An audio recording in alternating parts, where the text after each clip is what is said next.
आता बातमी अजित पवारांसंदर्भातली आहे। शरण जाणं वगैरे जयंत पाटलांनी बोलणं योग्य नसल्याचं अजित पवार म्हणाले। तर जयंत पाटलांनी लगावलेल्या टोल्यानंतर अजित पवारांनी हे विधान केलंय।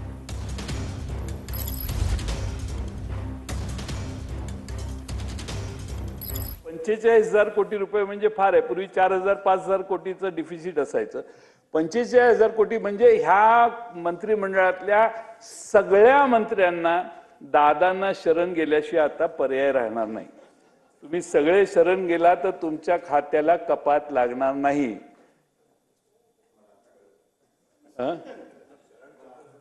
नाही, मी हा खेळ फार वर्षापूर्वी करून बसलेलो आहे। मी याच्यात फार जुना खेळाडू आहे, तुम्ही काळजी करू नका।